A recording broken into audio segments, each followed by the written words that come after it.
louvo a Deus por esta oportunidade que o Senhor nos concede através da vida dos nossos apóstolos, o apóstolo Edmilson, a apóstola Marisa, de termos um culto direcionado a esse tema, né? Cura da nossa alma, das nossas emoções e libertação. Lembrando que cura e libertação não é um passe de mágica, né? É um processo nas nossas vidas. Eu estava meditando sobre a passagem do Vale dos Ossos Secos, quando o Senhor chamou o profeta para chegar ali diante do vale. Ele disse para o profeta: o que você está vendo? Né? Eu estou vendo um vale de ossos, e ossos sequíssimos, né? E o Senhor pergunta: poderão viver esses ossos? Aí ele responde: o Senhor sabe, né? Tu o sabes. E aí o Senhor disse para ele: profetiza. E ele começou a profetizar. E ali foi um processo, ossos se juntando aos seus ossos, né? Aí depois veio a carne, veio a pele, e se formaram, né, um exército de corpos, né? Mas eles não tinham vida, e depois veio a vida, o sopro de Deus. Então, a cura e a libertação na nossa vida é um processo. Quanto mais nós nos aproximamos da luz, quanto mais nós nos aproximamos da palavra de Deus, mais nós vamos enxergando as nossas deformidades e áreas das nossas vidas que nós precisamos de libertação. Eu já fui liberta de muitas e muitas e muitas coisas, mas ainda estou no processo. Vira e mexe, você pega a palavra de Deus, né, e começa a ler e meditar, e a palavra de Deus é luz, né? É luz para a nossa vida, é luz para os nossos caminhos, e ali a gente começa a encontrar algo. E o Espírito Santo começa a dizer: olha, você precisa de mudança nessa área, você precisa de libertação, você precisa ser livre deste engano, você precisa ser livre desse sofisma, porque a gente vem carregando, né, tantas informações, às vezes até dos nossos antepassados, né, dos nossos avós, dos nossos pais, e a gente vai fazendo aquilo como se aquilo fosse o certo, mas de repente a gente se depara com a palavra de Deus e a gente começa a ver que não é aquilo que a palavra de Deus diz, mas você já está tão acostumado com aquilo que você precisa de algo sobrenatural de Deus para que você possa romper com aquela mentira, para que você possa romper com aquele engano, né? Para que você possa se libertar daquilo ali.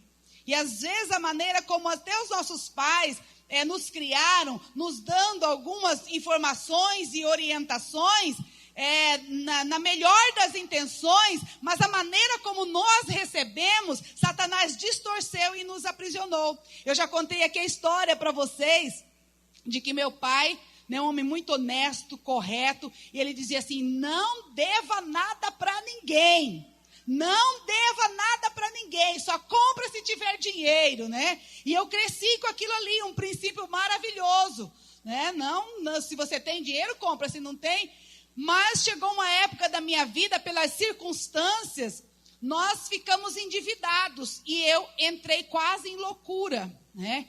Tive pânico, crise de identidade, porque aquilo ficava, né? Satanás pegou aquela palavra, que era uma palavra positiva do meu pai, mas ele distorceu e fez com que eu me desesperasse no momento em que eu estava com algumas dívidas, e não era nem tanta coisa assim, né?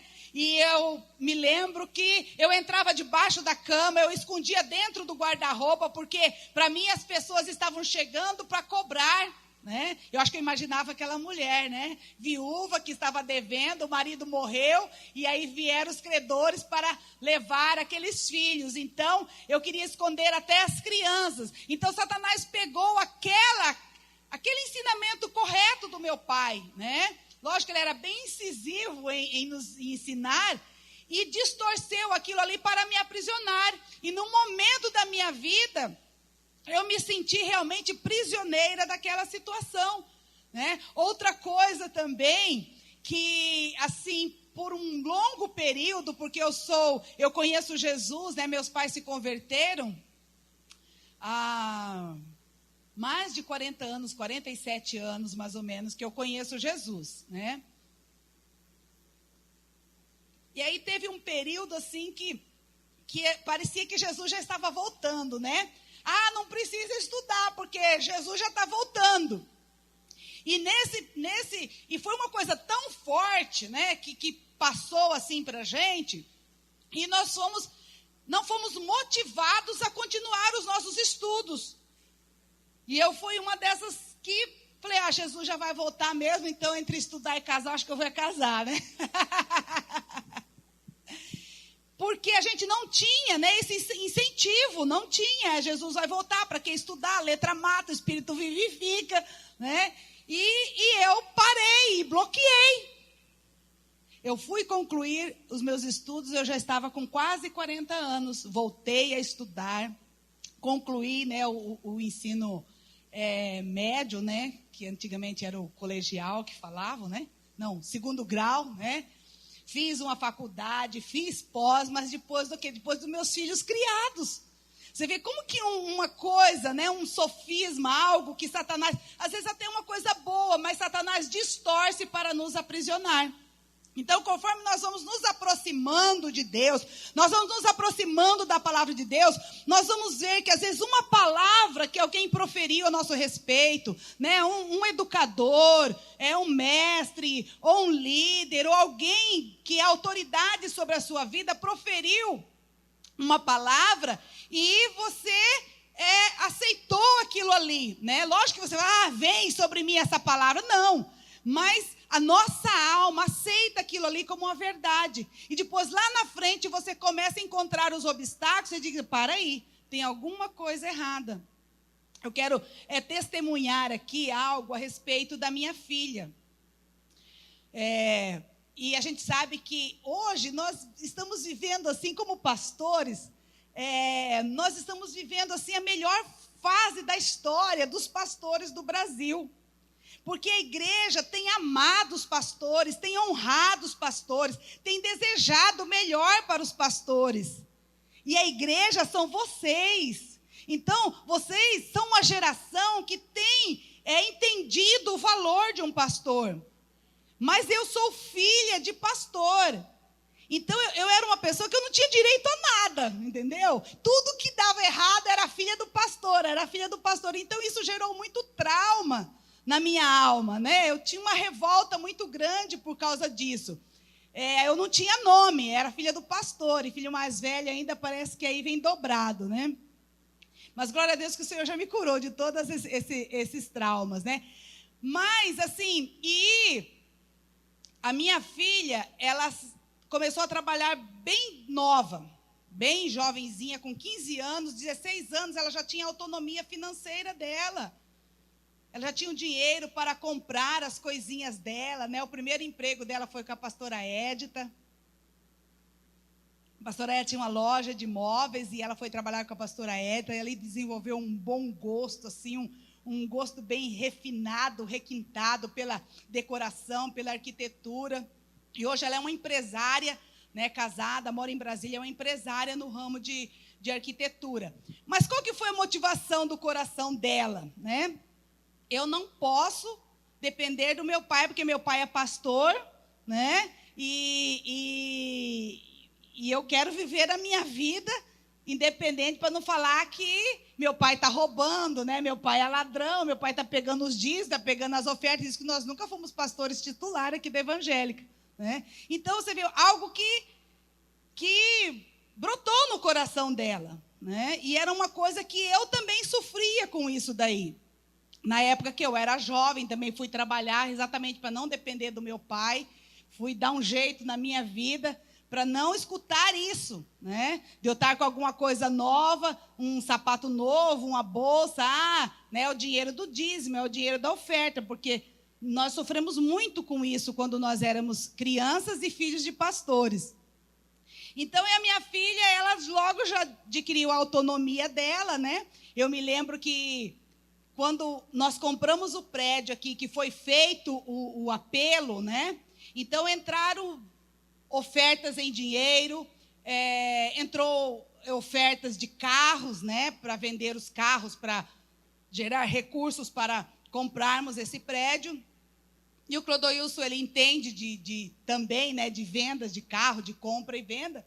Então, cada dia ele ia pegar as crianças na escola com um carro diferente, mas era o carro que as pessoas tinham ofertado e ele estava com aquele carro para vender, né? E cada dia ele buscava as crianças, né, com um carro diferente. E eram carros de luxo, né, que os irmãos tinham ofertado para vender este carro. Então, ele estava oferecendo o carro. E aí, pensa o que essas crianças ouviam, né? Olha aí, pastor é ladrão mesmo, cada dia está vindo com carro. E a minha filha, né, mudou para Brasília e muito bem sucedida na empresa, mas ela nunca queria, assim, ter um carro bom, um carro de luxo. Tinha um carro bom, mas ela não aceitava ter um carro de luxo, né? E o esposo dela querendo, né, que ela comprasse um carro de luxo. Ela, não preciso, não quero e tal. Mas um dia Deus usou uma pessoa e disse para ela: você é merecedora deste carro. Aceita este carro. Você é merecedora. Você não quer aceitar este carro, ter esse carro, e não era ela ia comprar o carro, né? Porque você com certeza teve muitos traumas na sua infância, por você ser filha de pastor. E aí ela começou a lembrar das vezes que ela ia para a escola com um tênis novo, né? Com alguma coisa nova, e as pessoas falam: está rendendo os dízimos, está rendendo as ofertas, né? Então, ali naquele momento, Deus usou aquela pessoa para ministrar ao coração dela e trazer cura. E ela aceitou o carro de luxo, né, que o esposo queria que ela comprasse, ela aceitou comprar. E hoje, né, menos de 2 anos, ela já trocou de carro, já está com outro carro bem superior àquele. Por quê? Porque ela recebeu cura. Porque se ela não tivesse recebido cura, até hoje ela estaria limitada. Deus querendo abençoar, Deus querendo fazer, e ela limitada por causa de um trauma. Então, nós precisamos nos libertar desses traumas. E só Deus, só o Espírito Santo para nos mostrar, para nos revelar. E eu quero ler aqui com vocês em Romanos, no capítulo 12. Versículo 2, que diz assim: e não vos conformeis com este mundo, mas sedes transformado pela renovação do vosso entendimento, para que experimenteis qual seja a boa, agradável e perfeita vontade de Deus. Olha que coisa extraordinária. Às vezes nós não estamos experimentando esse melhor de Deus, essa boa, essa agradável, essa perfeita vontade de Deus, porque existem coisas na nossa mente que precisam ser renovadas. Então, quando nós nos expomos à palavra de Deus, nós estamos nos expondo a uma libertação, porque a palavra de Deus é libertadora. Ela mesma diz: conhecereis a verdade e a verdade vos libertará. Então, quando a minha filha ouviu você é merecedora, é uma verdade, nós somos merecedores. Então, essa verdade trouxe libertação. E este culto aqui, rapidinho, exatamente para isso, para ministrar verdades para você, para que você possa ser liberto e desfrutar, usufruir do melhor de Deus, para experimentar a boa, agradável e perfeita vontade de Deus para a sua vida. Amém? Então, quando a nossa mente, né, ela não passa por esse processo de renovação, por esse processo de transformação, por esse processo de libertação, ela mesma, eu falo que a própria mente, ela nos boicota, né? Ela não nos deixa entender que nós podemos, que nós somos merecedores, porque vira e mexe lá no fundo, parece que tem uma vozinha que fala: você não pode, você não consegue, não é para você, né? E aí a gente acha que é uma vozinha só, mas se você se expor à palavra de Deus, você vai ver que aquilo ali é uma semente que Satanás lançou da sua mente. Em algum momento ele distorceu alguma coisa para aprisionar você, porque o Satanás, ele não tem pressa, ele lança semente, assim como ele fez com Eva. Quando nós olhamos ali, né, e lemos a história ali de Satanás conversando com Eva, né, a serpente conversando com Eva, a gente acha que aconteceu tudo num dia só. Eu acredito que foram vários momentos, né, de conversa, até que chegou o ponto que ele conseguiu lançar a semente, né, a semente da dúvida na mente de Eva, né, quando ele disse assim: mas foi assim mesmo que Deus disse que se você comer, né, desse fruto, você vai morrer? E se foi assim que Deus disse. Não é bem assim, né? Você não vai morrer. Pelo contrário, os seus olhos vão se abrir e você vai conhecer o bem e o mal. Então ele trabalhou o quê? Com uma semente. Ele semeou na mente de Eva aquela semente, até que aquilo, né, se manifestou na vida dela. E Satanás trabalha assim, lançando uma semente na nossa mente.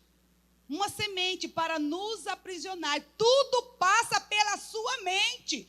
Tudo passa. Eu falei, esse copo, né, que estamos aqui, estou bebendo água, esse tablet aqui, essa caixa de som, essa cadeira, passou pela mente de alguém. Alguém planejou, alguém arquitetou, e isso passou a existir. Falou uma pessoa, quando ela tira a vida dela, quando ela se suicida, ela planejou aquilo. De que forma?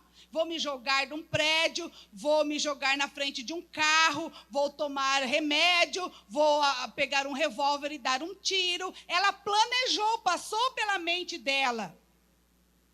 Um adultério, né? Tudo passa pela mente, assim como as coisas boas também, que nós planejamos, projetamos, tudo passa pela nossa mente. Então, a nossa mente é algo extraordinário, que nós devemos cuidar, porque senão o inimigo vem e lança o joio mesmo. Lança essa semente. E só através da exposição da palavra de Deus é que nós conseguimos nos libertar, transformar a nossa mente, renovar a nossa mente pela palavra de Deus. Amém? Vocês estão entendendo? Glória a Deus. Então, não há dúvida que Satanás trabalha nos nossos pensamentos. Não há dúvida. Tem um ditado muito antigo, né, que diz assim: mente vazia é oficina do diabo. E é exatamente isso. Nós temos que preencher a nossa mente com as coisas boas. A Bíblia diz assim: tudo que tem louvor, tudo que tem virtude, que é de boa fama, seja isso que ocupe os seus pensamentos. Então é isso que nós devemos pensar. Mas temos que também buscar de Deus, se não existe aí, né, nos nossos pensamentos, alguma semente que Satanás lançou, às vezes lá na nossa infância, na nossa juventude, não sei em que momento da sua vida. Isso está te aprisionando hoje. Mas o Senhor, eu tenho certeza que já está até trazendo a lembrança de algo para você agora neste momento. De alguma palavra, de alguma coisa, de alguma atitude, de alguma vergonha que você passou, de alguma humilhação, de alguma coisa que alguém falou para você. O Espírito Santo já está trazendo para você isso, para quê? Para que você possa ser liberto, amém? Você já teve a sensação de estar com peso na cabeça? Né? Pesado, você chega assim em casa exausto, parece, mesmo que você trabalhou o dia inteiro no ar-condicionado, andou num carro confortável, com ar-condicionado o dia todo, mas você chega em casa assim, a sua cabeça está tão pesada, uma opressão, né? E aí você tem que parar para analisar o que eu pensei durante o dia, né? Quais foram os pensamentos que passaram pela minha mente durante este dia? Temos que fazer este exercício, porque às vezes Satanás trabalhou durante o dia todo na sua mente, com pensamentos para te aprisionar, para te chatear, para te oprimir. E às vezes você nem sabe por que você está daquele jeito. Por isso nós temos que ir para a presença do Senhor. E na presença do Senhor, a luz se manifesta. E o que está em trevas, você vai conseguir enxergar. Amém? Então, todo pensamento que escraviza a nossa mente tem uma origem. Tem uma origem. Às vezes, né, a gente tem esses pensamentos, né, de acordo com o que você viveu. Às vezes você nem fala isso daí, porque você já tem o entendimento que isso não é certo, né? Você não permite que saia da sua boca, porque nós aprendemos, né? Estamos dentro da ministração todo esse mês, que há poder nas nossas palavras. Mas nós temos que entender que a nossa mente é um campo de batalha. Satanás está o tempo todo metralhando a nossa mente para que a gente possa falar. Porque no momento que você fala, aquela palavra tem poder de construir aquilo que estava no seu pensamento. Então, por exemplo, Satanás ele lança os pensamentos dessa forma.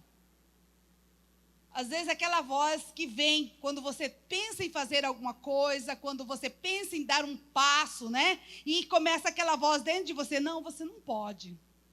Você não vai conseguir. Você não vai dar conta. Isso não é para você, né? Isso não é para o seu bico. Não vai dar certo. Você já tentou várias vezes e fracassou. Você não vai conseguir, você é um coitado, uma coitada, né? Você nasceu para sofrer, você é pobre, ninguém te ama, as pessoas te rejeitam, você foi rejeitado, você foi humilhado, você é culpado, você é sujo, você é um pecador, você é um fracassado. Então são esses pensamentos, você não fala isso, né? O Clodoilson, ele tem uma postura assim que é incrível. E às vezes quando ele começa a conversar comigo e revelar algumas coisas, eu fico olhando assim, não acredito que você tinha isso, né? Não acredito que você tinha esses sentimentos. Por quê? Porque ele não demonstra. Ele não demonstra, ele é sempre firme no posicionamento dele. Mas quando diz, só Deus sabe as batalhas que ele trava. E às vezes nós somos assim também. Nós estamos travando batalhas e isso nos cansa, nos deixa exaustos. Porque a nossa mente, às vezes, sempre está nos puxando para baixo, está nos trazendo de volta para o nosso passado. Então, nós precisamos observar muito os nossos pensamentos, as construções dos nossos pensamentos, os sofismas que existem na nossa mente, as mentiras que foram, colocadas na nossa mente. Às vezes até aquela coisa costumeira, que às vezes eu já até contei aqui a história, da jovem que se casou e aí o esposo pediu para que ela fizesse um peixe assado no forno. E ela fez o peixe assado, serviu, ele ficou muito frustrado, chateado, porque ela tirou a cabeça e o rabo do peixe. Ele disse, você estragou o peixe, meu amor. Por que você tirou o rabo? Esse peixe pitoco aqui, sem cabeça e sem rabo. Ah, não sei, a minha mãe me ensinou a fazer assim, minha mãe fazia assim, eu faço o peixe sem o rabo e sem a cabeça. Então tá, domingo que vem nós vamos almoçar lá na casa da sua mãe e nós vamos tirar essa dúvida, saber por que ela corta o rabo e a cabeça do peixe. Aí foram no domingo almoçar, E aí ele perguntou, sogra, por que a senhora tira o rabo do peixe e a cabeça do peixe? Ah, não sei, a minha mãe tirava o rabo e a cabeça, eu tiro também. Então, domingo que vem nós vamos almoçar lá na casa da avó. Aí foram lá na casa da vovó, ela fez um peixe para mim, ela tirou o rabo e tirou a cabeça do peixe. E falou que ela fazia isso porque a mãe dela fazia. Eu fui lá na mãe, na sogra, e perguntei para ela por que ela fazia assim. Ah, não sei. A minha mãe faz desse jeito e eu faço também. E aí voltou aqui para saber que mistério é esse. Por que vocês tiram o rabo do peixe e a cabeça do peixe? Aí a avó disse, sabe o que é, meu filho? A gente era tão pobre que só tinha uma assadeira. E não cabia o peixe inteiro na assadeira, então a gente tirava o rabo e tirava a cabeça. Então você vê, são tradições, que vão passando de mãe, de pai para filho, e você vai levando adiante. Mas será que isso é uma verdade? Será que isso não está impedindo de você desfrutar o melhor de Deus, a boa, agradável e perfeita vontade de Deus? Então nós temos que ir atrás da raiz disso daí. Que às vezes é uma coisa que não tem nada a ver e você está escravizado por uma situação assim. Então nós precisamos identificar como surgiram essas mentiras. De que forma surgiram? De um trauma, se foi de um trauma, qualquer tipo de trauma que você sofreu na sua vida, Você tem que buscar se surgiu alguma coisa naquele momento ali que te traumatizou e você tem isso, às vezes, como uma verdade. Por exemplo, eu tinha muito medo de viajar de carro. Muito medo. De avião não tem mais, de carro eu tinha medo. Né? E aí eu me lembrei, o Senhor me fez lembrar, na minha juventude, nós fomos para Dourados e na volta estava chovendo bastante e eu me lembro que tinha um Gol que vinha assim, um Gol zero, né? Isso acho que mais de 30 anos. Ele vinha chutado. E ele, naquela chuva, e podou a gente, né? E foi embora. Né? Eu acho que não deu 10 minutos, 15 minutos. Nós passamos por um acidente. E os 4 homens que estavam dentro deste carro morreram. E os 2 que estavam atrás morreram com o pescoço destroncado, né? E eu olhei assim, parecia uns bonecos de cera. Então aquilo foi tão chocante, aquela cena, né? Eles eram bancários, estavam vindo para uma reunião do banco aqui em Campo Grande e sofreram esse acidente e os 4 morreram.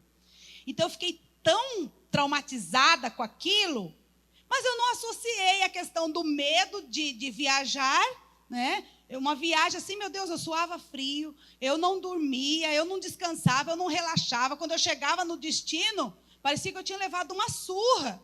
Né? E quando era para viajar de carro, era aquele desespero. Né?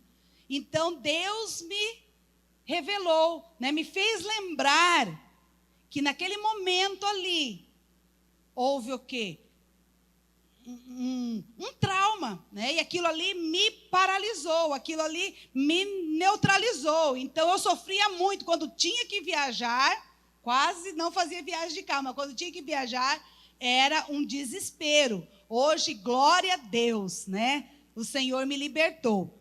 Então, às vezes, isso daí está relacionado a um trauma, a um abuso, né? Esse abuso pode ser um abuso físico, um abuso psicológico, um abuso sexual. Na infância, eu fui uma pessoa que sofria abuso sexual também, na minha pré-adolescência. Então, né, passou, você parece que bloqueia aquilo ali, esquece, mas de repente eu comecei a ter problemas dentro do meu casamento, no relacionamento sexual com meu esposo. E eu falei, Senhor, o que é isso? Né? O que é isso na minha vida? Não aceito, não. Né? E fui para a presença do Senhor. E tinha apagado da minha lembrança, totalmente. Eu não lembrava mais. Mas eu fui para a presença do Senhor. Eu falei, Senhor, eu não aceito. Eu quero desfrutar da boa, agradável e perfeita vontade do Senhor no meu casamento. Eu não aceito isso na minha vida. De repente, Deus me levou lá naquele momento, onde aquele homem, né, tentou, né, não chegou ao fato em si, né, mas ele me bulinou, ele falou coisas para mim que eu fiquei assustada. Por quê? Porque era uma pessoa de dentro da nossa casa. Não era familiar, mas era uma pessoa que frequentava a minha casa. Então, isso foi desesperador para mim. Então, por que eu estou falando isso aqui abertamente? Porque esse culto é para isso. É para trazer libertação dessas coisas na nossa vida, que às vezes aqui num culto, né, não tem como o apóstolo ministrar isso. Mas esse culto aqui é específico para nós tratarmos dessas áreas, dessas questões da nossa vida. Às vezes a mulher fala assim, eu sou frígida, minha mulher... Será que não tem um histórico de abuso? Às vezes, na adolescência, muitos meninos tinham muito uma brincadeira de passar a mão no seio das meninas, principalmente quando estava nascendo o seio das meninas.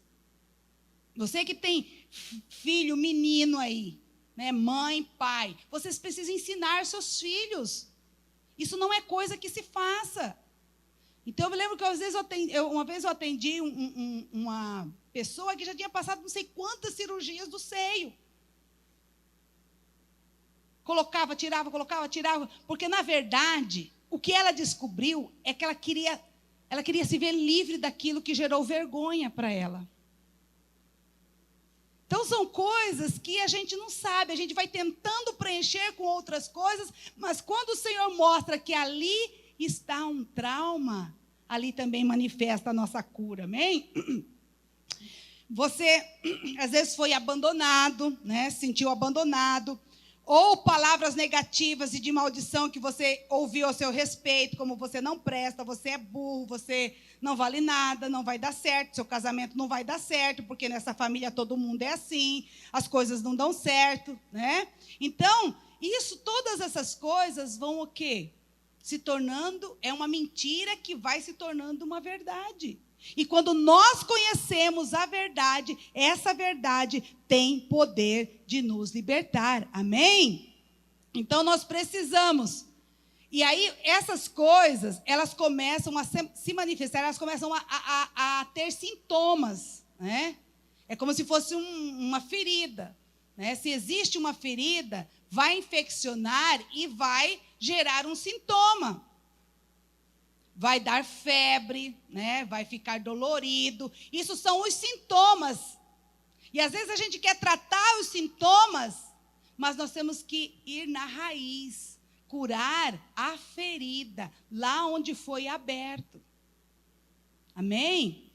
E esses sintomas podem ser pensamentos de derrota, pensamentos de fracasso, de impossibilidades, de medo, de insegurança, de suicídios, né? Pode se manifestar também como tristeza, depressão, solidão. Lógico que nós entendemos que a depressão, muitas vezes, ela tem causas biológicas também, né? Pensamentos pecaminosos na área sexual, incredulidade, aquele sentimento de perseguição, né? Tá todo mundo contra você, todo mundo conspira contra você, né?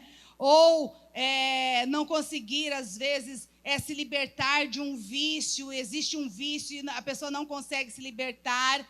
Então, aquele vício é a busca de um prazer que em algum momento foi tirado dessa pessoa. Alguma coisa foi maculado. Então, é inconsciente isso. Então, a pessoa vai buscar alguma coisa para preencher aquele vazio que ficou. Então, todos esses sentimentos, né, de tristeza, de angústia, de solidão, de depressão, de ódio, de ira, de revolta, porque a pessoa que foi abusada, ela vai ter esse sentimento de ódio, de ira. Eu era uma pessoa extremamente irada, revoltada, brava, de pegar faca, de correr atrás, era terrível o negócio. Mas tinha muito abusos na minha alma, abusos emocionais, ouvi muitas palavras negativas, eu era muito revoltada, muito revoltada. Glória a Deus que o Senhor Jesus me curou, mas eu me abri para a cura. Eu me abri para a cura. E eu comecei a entender também e liberar perdão, e perdoar. Por exemplo, eu tinha muito problema com meu pai. Por quê? Porque meu pai queria que eu fosse o padrão perfeito de uma filha de pastor.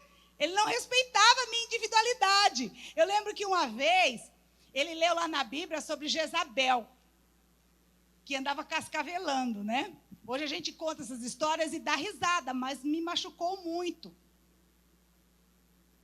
Ele pegou minhas sandálias de salto, eu comprei uma sandália, lembro até hoje o nome da sandália, Saint-Tropez era o nome da sandália. Pensa na sandália que eu economizei meu salário para comprar aquela sandália. Comprei aquela sandália, me arrumei e, lógico, passei na frente dele. Falou, você está parecendo uma Jezabel cascavelando, né? Ele pegou todas as minhas sandálias de salto, mandou no sapateiro, cortou todos os saltos da sandália, a sandália ficava tudo bicuda. Pensa a sandália que você corta o salto, o bico vai levantar, né? Gente, isso foi uma dor tão grande na minha alma, tão grande, né? Que depois, né, de muitos anos buscando a cura, o Senhor foi me curando, e eu fui fazendo os concertos com meu pai. Hoje o meu pai, sabe, é uma pessoa assim que a gente tem um relacionamento maravilhoso, e hoje a gente lembra dessas coisas e a gente ri, mas era doído antes. Então, quem pode fazer essa restauração, essa cura, é Jesus. É Jesus. Então não importa o que seu pai fez, não importa o que fizeram com você, o que importa é o que você vai fazer com o que fizeram com você. E Satanás quer te aprisionar. Teu pai foi assim com você. Teu pai, olha a tua mãe, você foi abusado, você foi isso, faltou aquilo para você. Satanás quer te manter preso nisso. Mas quando nós conhecemos a verdade nos liberta, aleluia! E agora nós vamos orar por essa libertação, amém? Por essa libertação, para que o Senhor mostre, revele para você qual é a área da sua vida que Satanás está te prendendo. E onde está a raiz disso? E com certeza, todo tipo de abuso tem um abusador.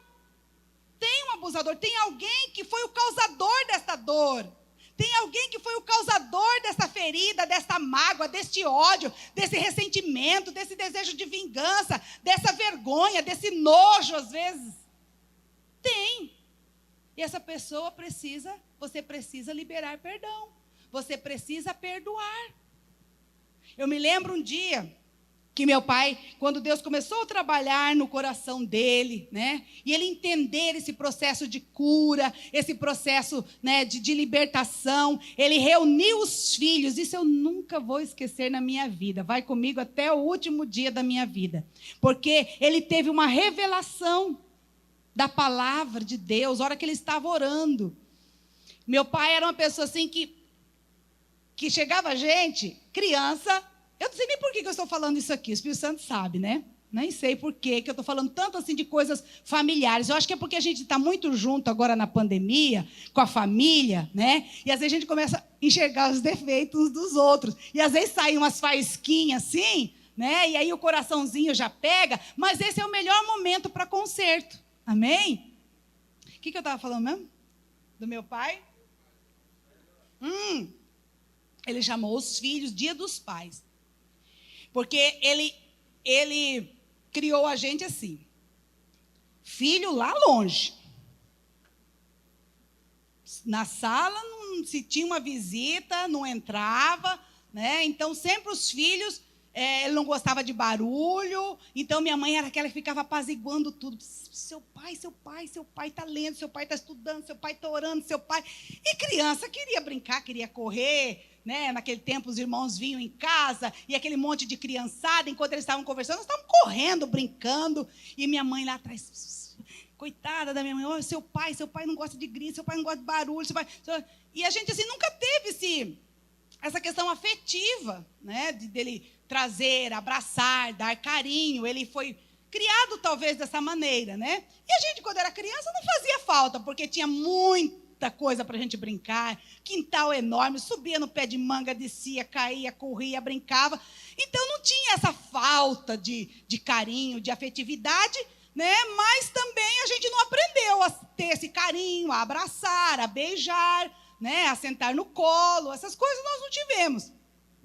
Aí os filhos foram crescendo, né? E foram saindo de casa. Meu pai foi ficando triste, né? E ele começou a reivindicar, né? É aquele negócio, quando cresce, quando os filhos são pequenos, vai para lá, vai para lá, vai para lá, né? Aí depois que os filhos crescem e eles vão ficando sozinhos, eles começam, vem, mas eles não ensinaram a gente, né? E meu pai começou a ficar triste e reivindicar, né? A nossa presença, aquela coisa toda de família que não sei se você já passou por isso, né? Aí você está lá correndo na sua vida, com seus filhos e tudo, e às vezes você não tem o tempo mas na verdade são coisas mal resolvidas da nossa alma.